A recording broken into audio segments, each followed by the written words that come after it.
നമസ്കാരം. ഞാൻ ടി സോമൻ. എല്ലാവർക്കും യുഗസാഗരത്തിലേക്ക് സ്വാഗതം. ഇന്നിവിടെ ചെയ്യുന്ന വീഡിയോ ശ്രീനാരായണ ഗുരുദേവനും ഡോക്ടർ പൽപ്പുവും തമ്മിൽ നടത്തിയ പ്രഥമ കൂടിക്കാഴ്ചയെ സംബന്ധിച്ചാണ്. ക്ഷേത്ര പ്രതിഷ്ഠകൾ നടത്തി അന്ധവിശ്വാസങ്ങൾക്കും അനാചാരത്തിനുമെതിരെ ശക്തമായ പ്രവർത്തനം നടത്തിക്കൊണ്ട് ശ്രീനാരായണ ഗുരുദേവൻ മുന്നോട്ട് പോവുകയാണ്. ഈ സന്ദർഭത്തിലാണ് ഡോക്ടർ പൽപ്പു അദ്ദേഹത്തെ ബാംഗ്ലൂരിലേക്ക് ക്ഷണിക്കുന്നത്. ആരാണ് ഡോക്ടർ പൽപ്പു? തമിഴ്നാട്ടിൽ പോയി വിദ്യാഭ്യാസം ചെയ്ത് ലണ്ടനിൽ പോയി ഡോക്ടറേറ്റ് ബിരുദമെടുത്ത് വന്നിരിക്കുകയാണ് ഡോക്ടർ പൽപ്പു. അങ്ങനെ ഡോക്ടറേറ്റ് ബിരുദമെടുത്ത് കേരളത്തിൽ തിരിച്ചെത്തിയ ഡോക്ടർ പൽപ്പു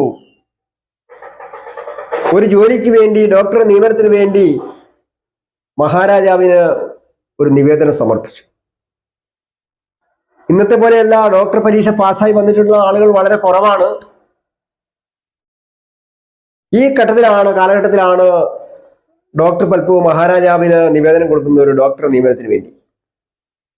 വളരെ വിചിത്രമായ ഒരു മറുപടിയാണ് ഡോക്ടർ പൽപ്പുവിന് ലഭിച്ചത്.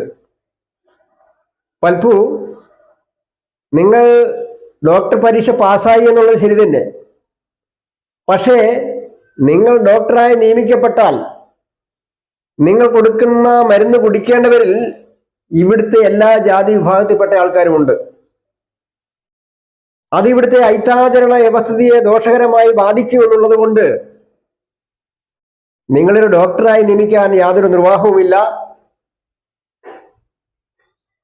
നിങ്ങൾക്ക് ഒരു തൊഴിലെന്നുള്ള നിലയിൽ കരമൊഴിവാക്കി 10 തെങ്ങ് ചെത്താനുള്ള അനുമതി തന്നിരിക്കുന്നു എന്ന മറുപടിയാണ് കൊടുത്തത്. ഡോക്ടർ പൽപ്പു നിരാശനാകാതെ കർണാടകത്തിലെത്തുകയും ബാംഗ്ലൂരിലും മൈസൂരിലും മികച്ച ഡോക്ടറായി സേവനം അനുഷ്ഠിച്ചുകൊണ്ടിരിക്കുകയാണ്. അങ്ങനെ മികച്ച ഡോക്ടറായി സേവനം അനുഷ്ഠിച്ചുകൊണ്ടിരിക്കെ തന്നെ തനിക്കുണ്ടായ ദുരനുഭവം വരും തലമുറകൾക്കുണ്ടാകാൻ പാടില്ല എന്ന കാഴ്ചപ്പാടോടുകൂടിയുള്ള പ്രവർത്തനങ്ങൾ അദ്ദേഹം നടത്തുന്നുണ്ട്. ബ്രിട്ടീഷ് സർക്കാരിന് അദ്ദേഹം നിവേദനങ്ങൾ സമർപ്പിക്കുന്നുണ്ട്, പത്രമാധ്യമങ്ങളിലൂടെ പ്രചരണങ്ങൾ നടത്തുന്നുണ്ട്.